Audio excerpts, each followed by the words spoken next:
ئەمڕۆ لە کۆنترین کۆڵانی بازاڕی قەزای کەلارم لەم کۆڵانەدا زیاتر ئەو ئەشیانە دەفرۆشێت کە کۆن بوون و جاران بەکار دەهاتن. ئێستایش هەروەکو جاران لە نێو ئەم کۆڵانەدا هەر ئەو شتانە دەفرۆشێت بە چیلۆ یاخود ئەو شتانەی کە پێویستی ڕۆژانەی هاوڵاتیانە. ئەڕۆینە لای دوکانداران و کاسبکارانی ئەم کۆڵانە بزانین تا چەند خواست لەسەر شتی نوێ و شتی کۆن وەکو جاران ماوە یاخود جیاوازیان چییە لە نێوان ئێستا و جاران.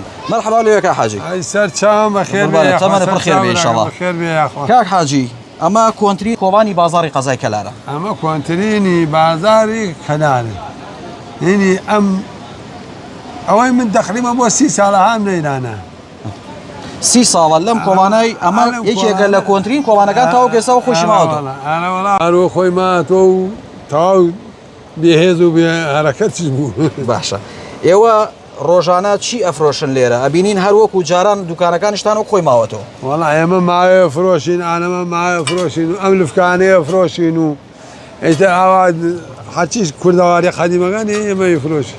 یعنی هەروەکو قەدیمی. ئانە وەڵا ئەوەی زوو بۆ ئاوایەکان شیاوە بۆ خەڵک وەکاری هاودار ئەوانەیە فرۆشین. باشە. ئەمە باسی کرد ماوەیە. ئەم ماوە بۆچی بەکاردێ؟ ئەمە ماوەی ساجی پێژن. ئەمەش ماوەی تەنووری پێیانێن. باشە. ئەمەی تەنورە خڕەکانە ئاسنەکان ئەمەی شاهینی ساجە ئەم ساجە گەورەکان. باشە. ئیسە خواست زیاتر لەسەر تەنوری مای نانی تەنوری یا نانی ساجی؟ لە هەرکیان خواستی هەیە بەس زیاتر ئەو تەنوریە خەڵک وەکاری تێنێ ئەمەشە وەکارتێن وەڵاکە زۆر باشە ئێمە دێ فرۆشین. باشە.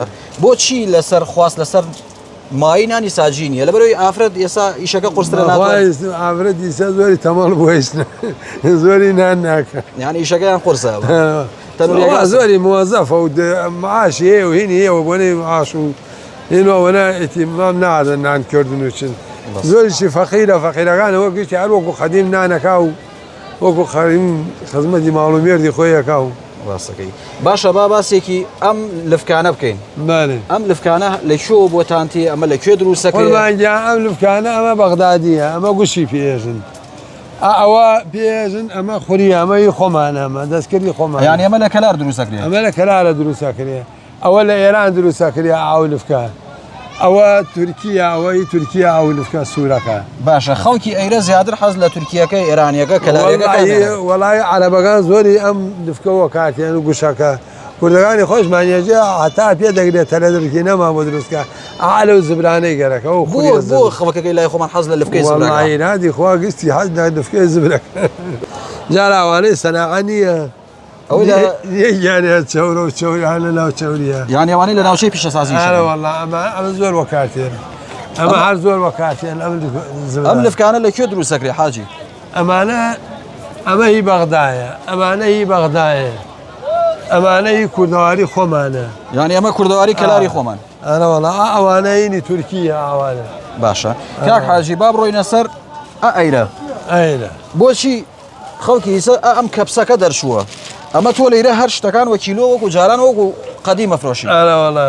باشە باسێکی ئەمە ماوە کە ڕۆژانە ئەمە چۆن ئەم ئەشیانە ئەفرۆشن وە کیلۆ؟ وەڵا ئەمانەی تر هەرێکەوە خواستی خۆی ئەمە گوێزە کیلۆی 4.5 و 3 و ئەمە ساوەرە قەدیمەکەیە کیلۆی 2.5 و 2 ڕۆبە ئەوە ساوەری دوێنەیە و حاجی ئەوە قەیسیە و ساوەر و شت ئیسا خوێ وەکو جاران.